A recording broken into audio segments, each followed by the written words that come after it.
Farmers are counting the costs following raging fires in parts of the Free State, Limpopo, as well as the Northwest and some parts of the Northern Cape. At least 1.2 million hectares of land has been affected, with crops and livestock also lost. Agri SA Vice or Deputy President, shall I say, Nicole Jansen, joins us now for more. Nicole, good to have you, and thank you very much for coming on this evening. We hear 1.2 million hectares, we hear land, we hear crops that have been affected. But you have been on the ground. I suppose you would have been able to quantify exactly what that number entails and what it means for food production and livelihoods of farmer businesses in the country. Yes, good evening, Tabo. Yeah, it's difficult to calculate exactly what the damages are.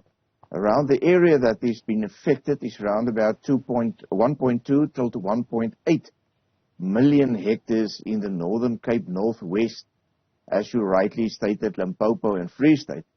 The amount of the damages is, as I said, very difficult to calculate it exactly.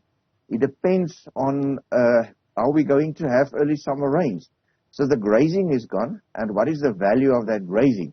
And you can calculate that in terms of what it costs to get access to available grazing, and what is the rent being paid for that. But it also depends on how long. So yeah, to get to a real figure is quite challenging. Don't know when the early summer rains will come when we can get better grazing circumstances, and that will lower the amount. But there's also a huge impact on infrastructure, also a huge loss in terms of livestock this round.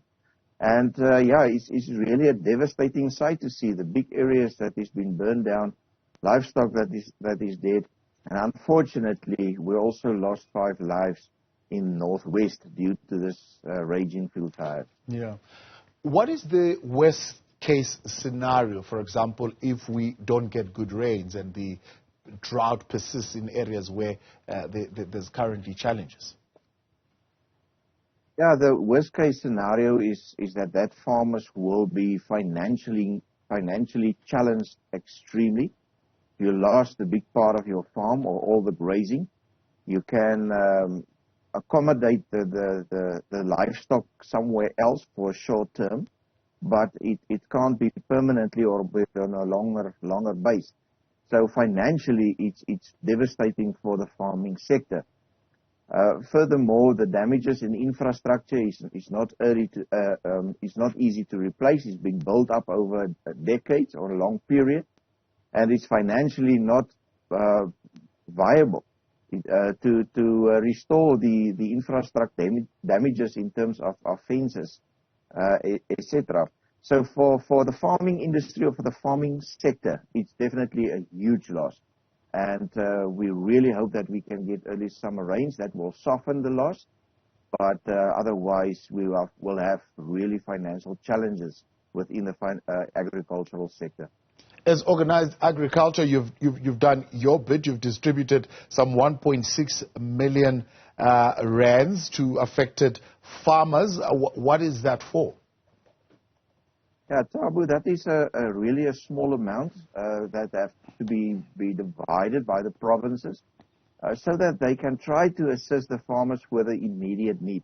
Now, if you lost your farm or your grazing, the animals need feed the very next day, and we try to accommodate and get some fodder to support that farms, but it's only for a day, maybe 2, and not enough to sustain the cattle. So therefore, then thereafter, the farmers have to try to get alternative grazing for their cattle and for their sheep.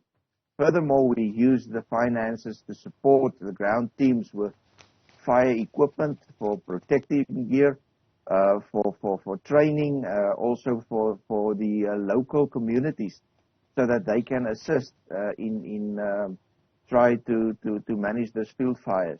So yeah, we really try to assist where possible, but there's really a huge need for more donations and help so that we can support just to overcome so that we can stabilize the region. Then also there's use expenses in terms of it, so that the animals can be treated that is burned severely, and that is also cost involved when we try to support farmers in that matter as well. Yeah. Have you approached Minister Didiza, and approaching her, what figure would you be looking at? I mean, what would you be proposing would be a figure of support for affected farmers? You know what the current status of the financial abilities of government is. Government have to make plans how they can save spending within their own structures and departments. So we realize that there is really not much available to support the sector. We also have floods in the Western Cape that is severe. So the need out there is enormous. So when we've been able to get better figures, we will approach the department as well as the disaster management part of the Department of Agriculture to see how can we just assist the immediate need, but it will not. We can't expect amounts of money that can really support the sector to limit the losses. It's just to stabilize the communities so that we can go from there. Yeah. Part of that stability is an appeal that you're making to local municipality, particularly when it comes to the maintenance of infrastructure. What's the call there?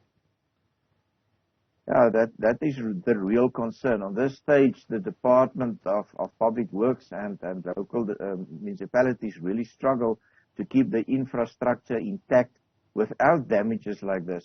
So to have furthermore pressure on the infrastructure is really concerning. So therefore, we will definitely highlight it when we approach the Department of Agriculture as well as Public Works, the Department of Transport. We will try to get the most realistic figures in terms of what is needed just to handle the immediate need.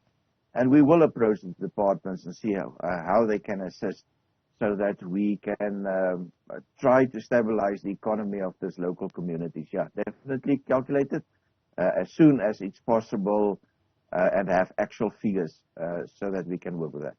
Nicole Jansen, appreciate your time. Thanks so much for coming on, Deputy President of Agri SA. there.